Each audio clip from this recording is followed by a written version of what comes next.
और तमाम वृद्धों को कम से कम 3,000 रुपया मासिक पेंशन मिले, इस सवाल को लेकर के एक बड़े स्तर पर एक अभियान चला। और बिहार में सेकेंड फेज़ में हम लोगों ने हज़ारों किलोमीटर की पदयात्राएं संगठित की। भाकपा माले के राष्ट्रीय महासचिव दीपंकर भट्टाचार्य के नेतृत्व में खुद कहिए तो मगध क्षेत्र में एक बड़ा पदयात्रा हुआ। 11 दिनों तक पदयात्रा चली। मिथिलांचल में, सारण में, ये चंपारण के इलाके में एक पदयात्राएं संगठित की गई और अन्य जिलों में भी बड़े पैमाने पर पदयात्राएं हुई, जिसमें हज़ारों लोगों ने हज़ारों किलोमीटर की यात्रा की और जनता से प्रत्यक्ष संवाद लोगों ने स्थापित किया। तो इस क्रम में जो हमारी मांगें थी, हमारी जो बातें थीं और जनता से जो बहुत सारे शिकवा शिकायत आए हैं, उन सारे प्रश्नों को लेकर के हम आंदोलन का तीसरा चरण, अभियान का तीसरा चरण शुरू करने जा रहे हैं।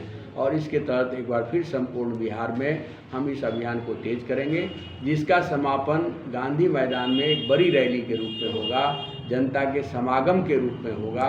जन मुद्दे को लेकर के संघर्षरत जनता का एक बड़ा आंदोलन का महाजुटान गांधी मैदान में होगा और वहां से हम इस बात को ऐलान करेंगे कि बिहार को गरीबी के दुष्चक्र से बाहर निकालने के लिए सबसे ज़्यादा ज़रूरी है कि बिहार में 34% महागरीब हैं और कुल मिलाकर के लगभग 65% आबादी बिहार की गरीब है। तो गरीबी के दुष्चक्र से बाहर निकालने के लिए लोगों के आवास के प्रबंध को सरकार सुनिश्चित करे। अभी सरकार की ओर, नीतीश जी के कैबिनेट की ओर से फैसला हुआ है कि 1 लाख रुपया हम 3 डिसमिल ज़मीन खरीदने के लिए गरीबों को देंगे। तो ये छलावा है।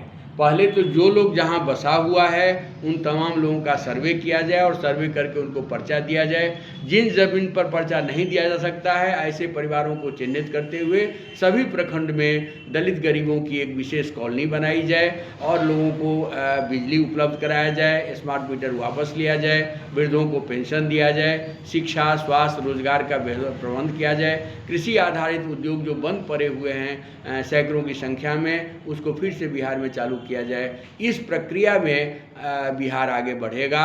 हवाई का जो मॉडल है, उस हवाई के मॉडल से बिहार का विकास नहीं होगा। मिथिलांचल के इलाके में आप देख लीजिए तो यहाँ कई चीनी मिलें बंद हैं, कई सूता मिलें बंद हैं, कई जूट मिलें बंद हैं, कई कागज़ मिलें बंद हैं और बियाडा की ज़मीन पर जो उद्योग चल रहे थे सब कुछ बंद हो गया है और बियाडा की ज़मीन को औने पौने दाम में सरकार ने बेच दिया है। ये जो ज़मीन सर्वे हो रहा है, गरीबों को, किसानों को बेदखल करने का ये सर्वे है। हम लोगों ने कहा कि जो लोग जिस ज़मीन को जोत आबाद कर रहे हैं, जिस ज़मीन पर वर्षों से लोग बसे हुए हैं, उसका कागज़ पत्र सरकार दुरुस्त करे, तब लैंड अपडेटिंग के लिए आप सर्वे कराइए। जब तक इस काम को नहीं करेंगे तब तक इस बेदखली के सर्वे को हम नहीं होने देंगे। तो ये एक बड़ा मुहिम है। इस बड़े मुहिम को हम लोग आगे बढ़ा रहे हैं और हमने कहा है कि 1 लाख रुपया में 3 डिसमिल ज़मीन तो लोगों को मिलेगी नहीं। नीतीश कुमार खरीद करके बता दें कि कहाँ 1 लाख रुपया में 3 डिसमिल ज़मीन मिलेगी। तो ये छलावा है और ये प्रशासनिक भ्रष्टाचार को जन्म देगा और बिहार में लूट भ्रष्टाचार चरम पर चला गया है।